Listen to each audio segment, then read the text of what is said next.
Hey, what's up my friends? Welcome back to another Sprinkler Supply Store product overview.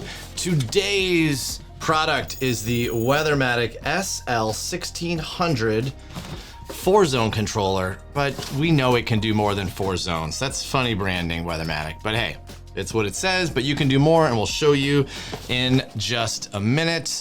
And as always, I'm not going to show you everything. Well, I'm going to show you everything, but I'm not going to tell you everything that there is to know about this controller. So if I miss something, please drop a comment down below, ask your question, and we'll talk about it right here on YouTube. We've got our instruction manual. You know, do hold on to this. It could be helpful. So you know what? Let's look. I know Weathermatic. Yeah, there we go. So Weathermatic has a little bit different mounting system than other controllers. So let's definitely show this. You see how this says wall side, obviously. What you do is you mount this to the wall.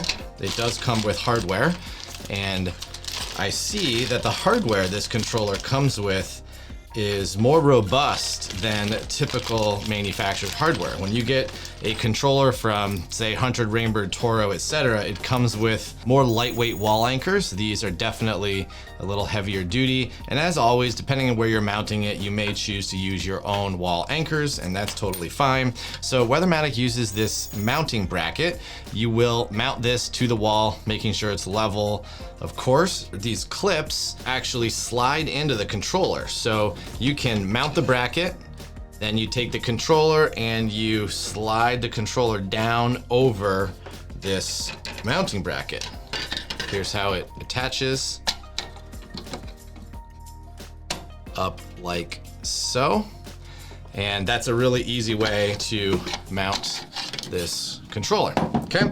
It also comes with a pigtail that is helpful, so you won't need an external pigtail. And let me reach over here. For those of you not familiar, this is what an external pigtail looks like. And if you don't have one, it's not required for this controller, so you don't even have to worry about it at all. Well, first, let's take a look at the key. CH751, that is a standard irrigation key. It works for all Hunter controllers, some Rainbird, and some Toro. You know what? It's already unlocked. There we are. Weathermatic's done a nice job of your standard dial and your standard buttons.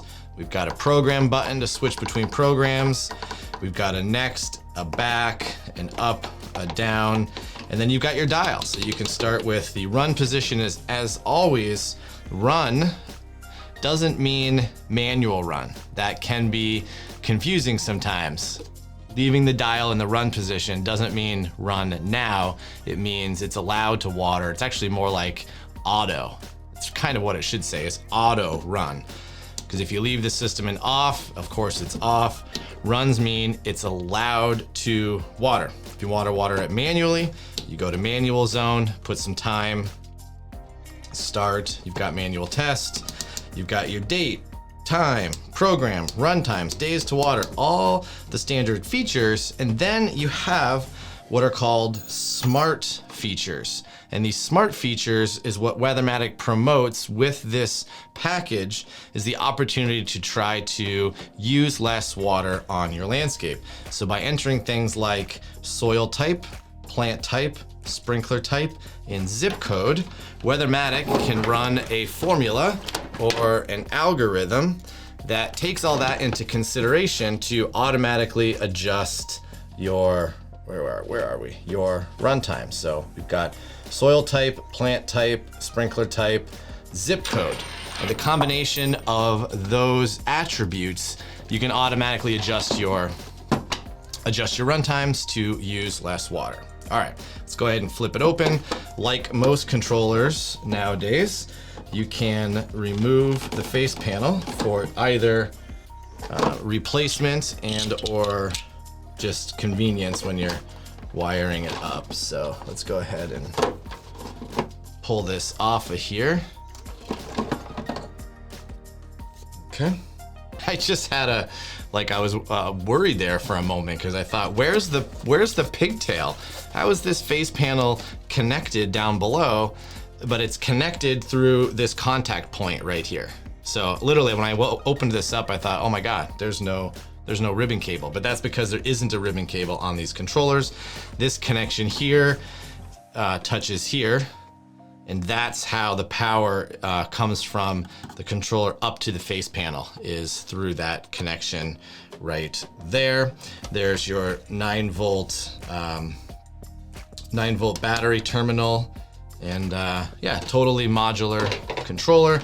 And again, just like Hunter's modular controllers, Toro's modular controllers, Weathermatic has a similar setup where you have these modules. I'm gonna flip the camera over so you can see it. And you put your field wiring right up in there. That's why there's 4 stations. So Weathermatic, as I mentioned in the beginning, calls this a 4-zone controller, but in fact, it's a 16-zone controller. So you can get replacement modules just like this and slide them into any slot to expand your system from 4 zones up to 8, 12, or 16. And if you're new to irrigation, keep in mind you need to have this quantity of wire in the field. If you don't have 16 wires in the field, you will need to run new wire. That may or may not be possible. So not every system can easily go from 4 to 16 stations, okay? These use quick connects, so you notice there's no screws. You just use a screwdriver to lift that up, put your wire in, close it down, kind of a quick connect. And then you do have a sensor terminal, and that is normally closed. And normally closed means that there is a jumper in here. So if I show you this up close, you will see, let's see if I can, can't really show you very well, but there is a black jumper wire in here, and that signifies that it is normally closed. There it is. So that jumper wire right here. And if you remove that wire, the controller will go into a rain hold or rain off or rain pause. So don't remove that wire unless you're putting in a rain sensor. If you are putting in a rain sensor, make sure you use the normally closed wires when installing it. Then you have the common wire pump or master valve setup. This Weathermatic controller can be connected to their smart online system, so you can make adjustments remotely through the website, through your phone. Very easy to do. And yeah, I think that is probably about it. It looks like there's, might be a, let's undo this here. There is a fuse in here. So that, keep in mind, if your controller, if you're having issues with this controller, check your fuse. Not a lot of controllers have fuses, but it is a safety protection on the system. So if something's not quite right, definitely check your fuse. That's it. So this was just your basic unboxing. If you have any questions that we haven't talked about here, feel free to drop a comment down below. And the best way to support this channel, other than purchasing product from Sprinkler Supply Store, is to like and subscribe. If you have any questions, drop your comments down below. You can also reach us by phone, chat, email, text message. And until the next Sprinkler Supply Store product overview, happy sprinkling. We'll see you then.